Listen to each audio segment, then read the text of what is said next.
누구도 해낸 적 없는 성취란 누구도 시도한 적 없는 방법을 통해서만 가능하다.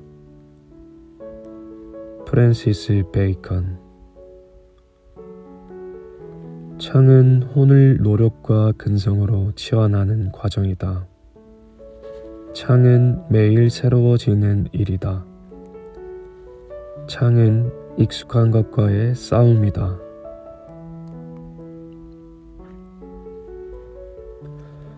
안녕하세요. 책 읽어주는 톰입니다. 2007년 아카데미 최우수 조연상을 받은 배우이자 음악가 앨런 아킨이 이런 말을 했다. 사람은 성장하고 있거나 썩어가고 있거나 둘 중 하나이다. 중간은 없다. 가만히 서 있다면 썩어가고 있는 것이다. 창의 필요성을 단적으로 나타내는 말이 아닐 수 없다. 우리가 창을 추구하지 않으면 썩어가고 있는 것이다. 중간은 없다. 그럼 시작해볼까요?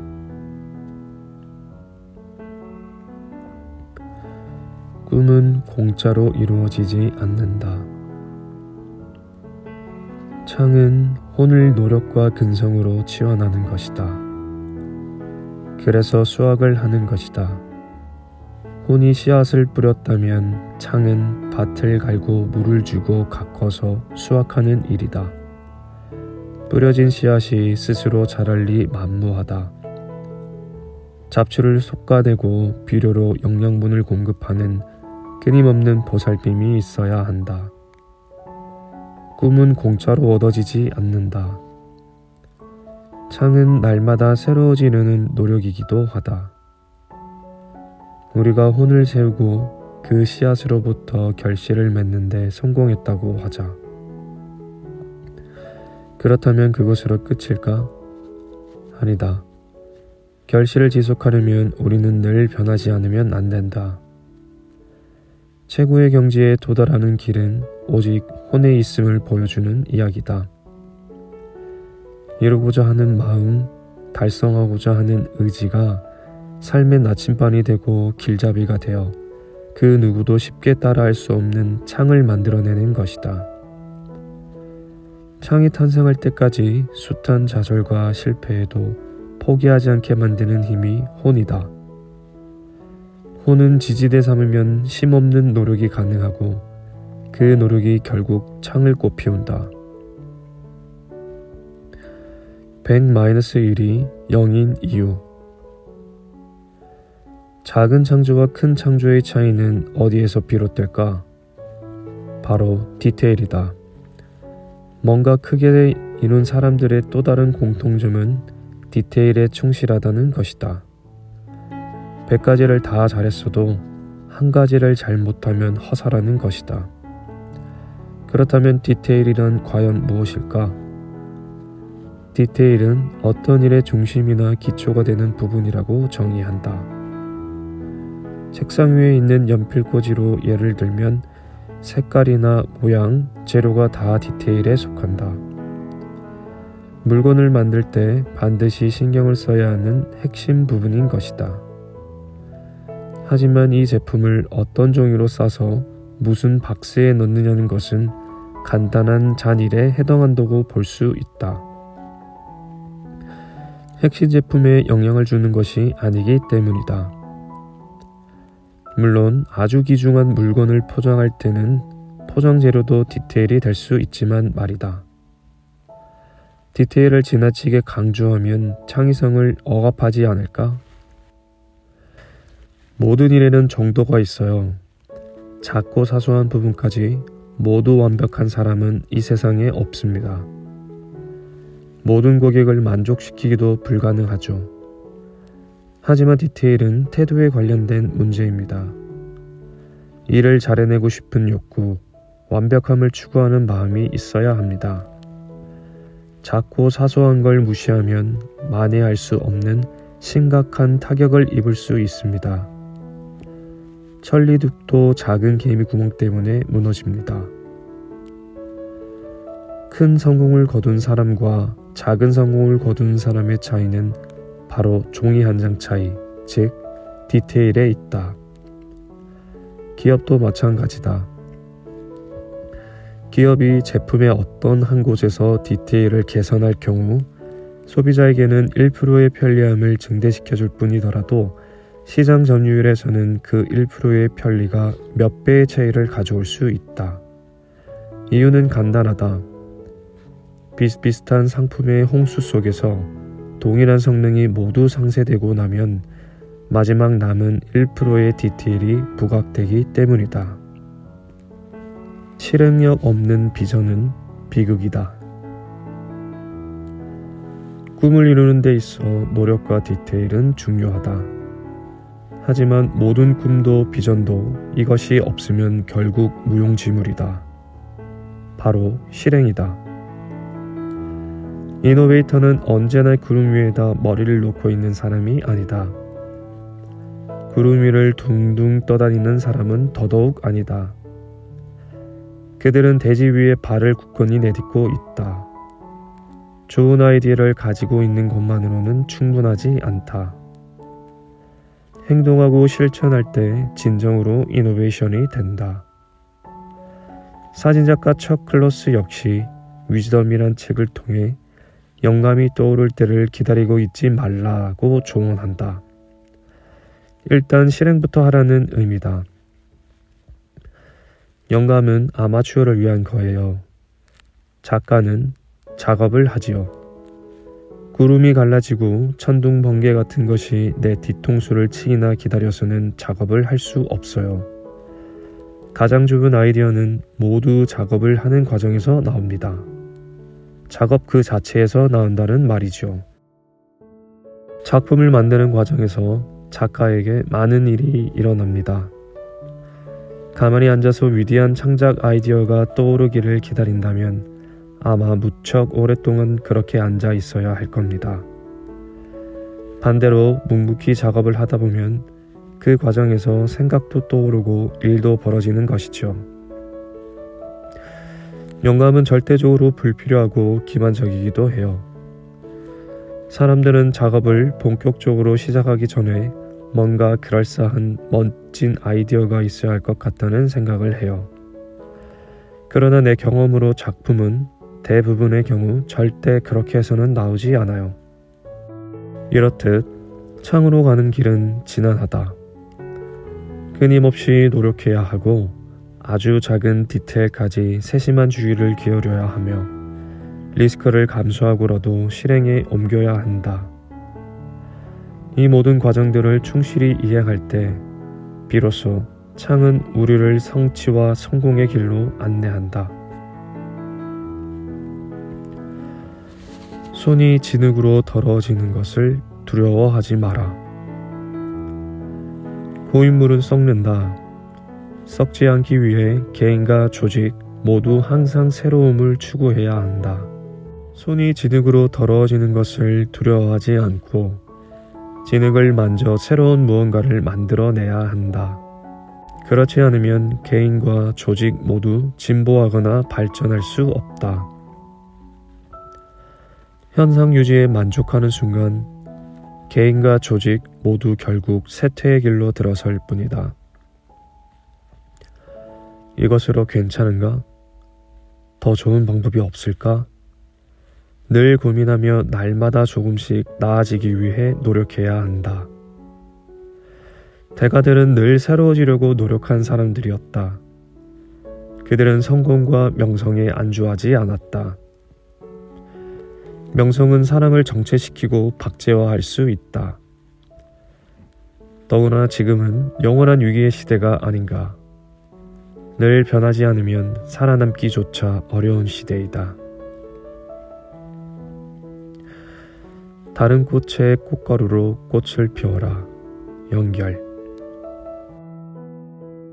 스티브 잡스는 창조성이란 서로 다른 것들을 연결하는 것이라고 했다. 우리는 연결함으로써 큰 그림을 볼 수 있게 된다. 요즘 유행하는 말 중에 운해형 인간이란 말이 있다. 자아내가 논리를 대변한다면 우운해는 감성과 창조를 대변한다. 이에 대해 다니엘 핑크는 다음과 같이 말했다. 글로벌 경제 위기 탓에 어느 분야에서든 넓고 큰 시야를 갖고 큰 그림을 그릴 줄 아는 전문가를 원하게 됐다. 이런 하이 컨셉트의 능력, 우뇌의 능력은 갈수록 가속화될 자동화가 결코 대체할 수 없다는 점에서 더욱 각광받을 수밖에 없다. 요즘 경영계의 화두 중 하나인 스토리텔링의 요체 역시 연결, 즉 여건어린 데 있다. 다시 다니엘 핑크의 이야기로 들어보자. 이제 우리에게는 팩트들이 너무나 넘쳐난다. 그런 팩트들을 스토리로, 문맥으로 엮어내지 못하면 팩트는 증발된다. 순진한 왜가 기적을 낳는다. 질문. 아빠, 하늘은 왜 파래요? 엄마, 새는 왜 날아다녀요? 어린아이들은 왜라는 질문을 많이 한다. 어른들은 당연히 여기는 것들이라도 천진한 눈으로 보면 새롭고 신기하기 때문이다. 홍성태 한양대 교수에 따르면 이렇게 어린아이처럼 순진한 마음에서 나오는 질문을 순진한 왜라고 한다. 상담 심리학에서 가져온 용어다. 영화감독 스필버그는 가장 위대한 업적은 왜라는 아이 같은 호기심에서 탄생한다. 마음속의 어린아이를 포기하지 말라고 조언했다. 예술가 디자이너들은 훈련 과정에서 동료로부터 비평을 즐겨 듣는다.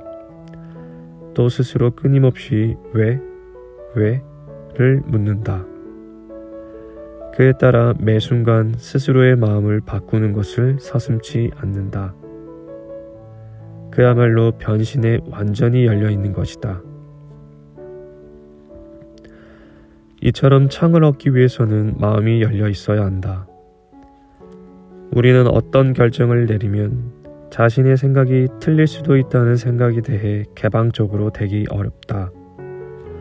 자신의 결정의 근거를 부정하는 모든 사실에 대해 마음을 닫기 쉽다. 그러나 창을 얻기 위해서는 다른 사람의 충고와 비판에 열려 있어야 한다. 무엇이 잘못됐는지 말해주는 다른 사람의 충고를 허심탄회한 마음으로 들어라. 그리고 앞장서서 자신이 잘못하고 있는 점이 무엇인지 의견을 구하라. 비판을 받아들일 준비가 돼 있어야 한다. 몰래카메라처럼 모든 일상을 관찰하라. 관찰. 대가들의 공통점 중 하나는 늘 열심히 관찰한다는 것이다. 새로운 것을 찾기 위해 세계 어디든 누구보다 많이 돌아다니는 사람도 그들이다. 그들은 늘 현장을 금과 옥조로 잡는다. 세계적 건축가인 존 포트만은 디자인에 대한 영감을 얻는 비결로 마치 몰래카메라처럼 모든 일상을 관찰하는 것을 꼽았다. 모든 것으로부터 영감을 얻습니다. 바람, 작은 풀잎에서부터도요. 저는 어릴 때부터 몇 시간씩 앉아서 사람들을 관찰하곤 했어요. 마치 몰래카메라처럼요. 일상의 현장을 잡아내는 거죠. 거기에 진실이 있거든요. 의자에서부터 빌딩 혹은 전체 도시에 이르기까지 이런 사소한 생활을 반영해야 좋은 작품이 나옵니다.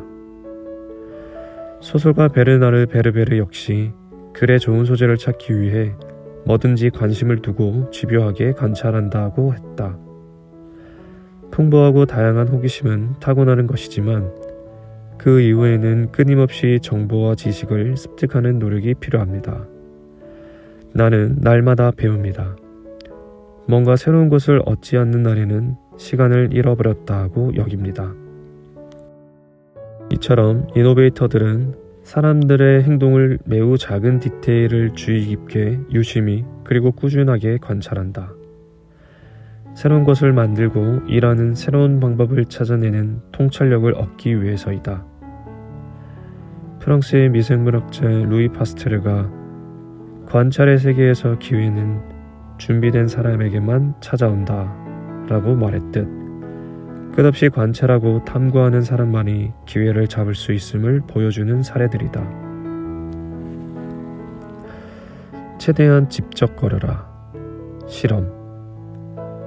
나심 니콜라스 탈레브는 저서 블랙스완에서 이런 말을 했다.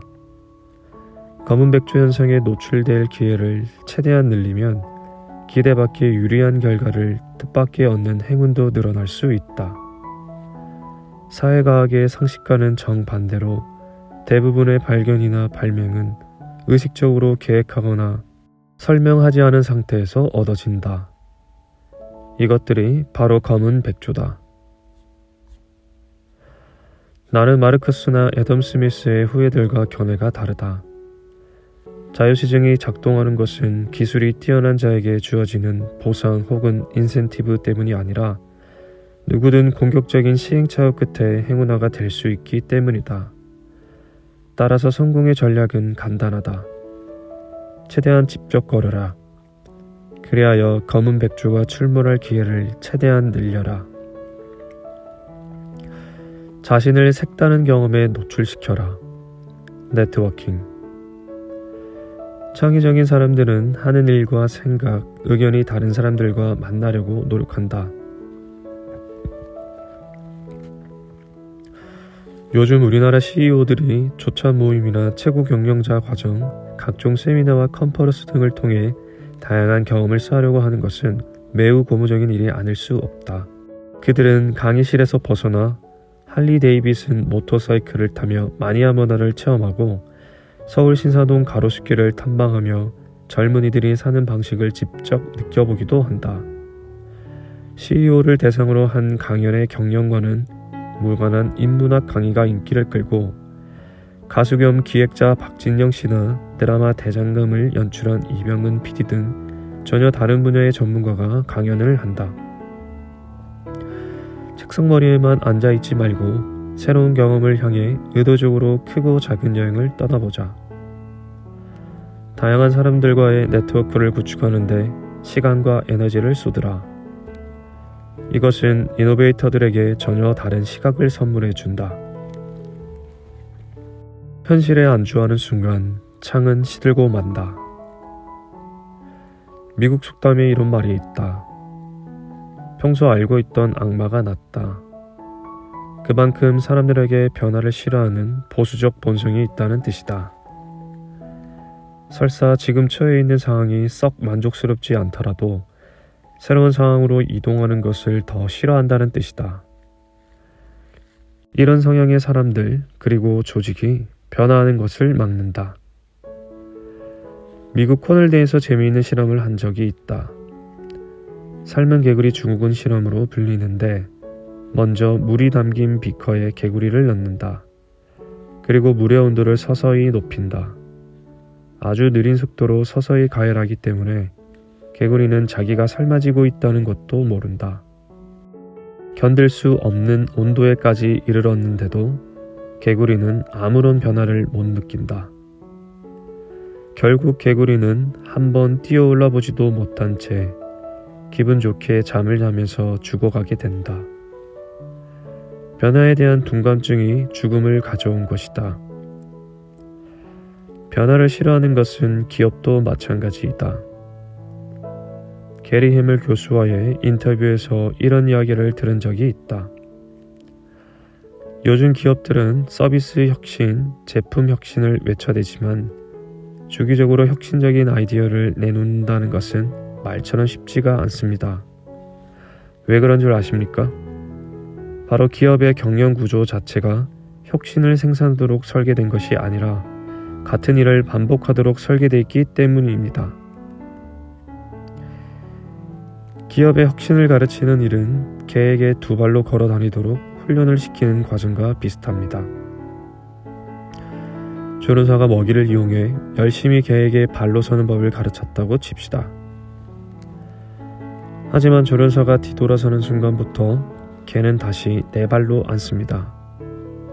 개는 네 발 동물이지 두 발 동물이 아니기 때문입니다. 즉, 개에게는 두 발 DNA가 없습니다. 그는 세상의 변화에 맞춰 실시간으로 혁신을 쏟아내는 기업이 되기 위해선 경영 구조 자체가 혁신적이어야 한다고 말하면서 소니의 예를 들었다. 소니는 아날로그에서 디지털로 넘어가는 과정이 다른 기업보다 몇 년이 더 늦었어요.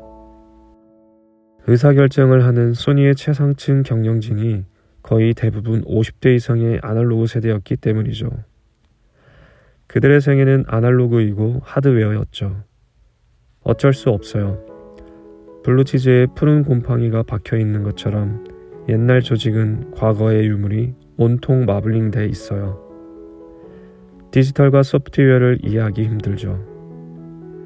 혁신이 얼마나 어렵기에 세계 최고의 경영 대가가 혁신을 가르치는 일은 개에게 두 발로 걸어 다니도록 훈련을 시키는 것과 비슷하다고 말하고 있는가.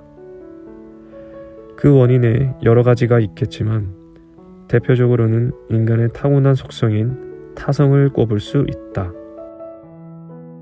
타성이 창의 발목을 잡는다. 그런데 왜 우리는 타성으로 인해 실패하는 사례를 수없이 목도하면서도 타성에서 벗어날 수 없는 걸까? 그것은 타성이 인간의 타고난 습관이기 때문이다. 인간 두뇌의 질량은 몸 전체의 2%에 불과하다. 그런데 가장 편안한 자세를 취하고 있을 때에도 뇌는 우리 에너지의 20%를 소모한다. 심장이나 2개의 허파, 2개의 신장보다 훨씬 많은 양이다. 더구나 생각에 몰두하게 되면 뇌의 칼로리 소모량은 급속히 증대된다. 그래서 우리의 몸은 두뇌가 에너지를 최소한으로 사용하도록 고안되어 있다. 창은 스스로를 바보로 만들어보는 일이다. 우리가 창을 이루는 데는 타성 외에도 수많은 적이 있다. 그 중 하나가 바로 실패를 두려워하는 마음과 실패를 처벌하는 문화이다. 하워드 가드너 하버드대 교수는 창의성을 훈련하고 발전시키는 방법에 대해 이렇게 설명한다. 창의성에 대해 저는 항상 이것을 강조합니다. 즉, 누군가를 창조적으로 만드는 것보다 창조적인 것을 막는 것이 훨씬 쉽다는 점입니다. 누군가 뭔가 새롭고 다른 일을 할 때마다 벌을 주면 됩니다. 다른 사람과 똑같이 하라고만 하면 되죠. 창의성은 도전하고 실수하고 스스로를 바보로 만들어보며 다시 추슬러 도전하는 것입니다. 그런데 동아시아는 서구보다 규율이 강한 사회이고 많은 사람들이 실수하는 것을 두려워합니다. 이것은 창의성을 방해합니다. 실수를 두려워해선 안 됩니다.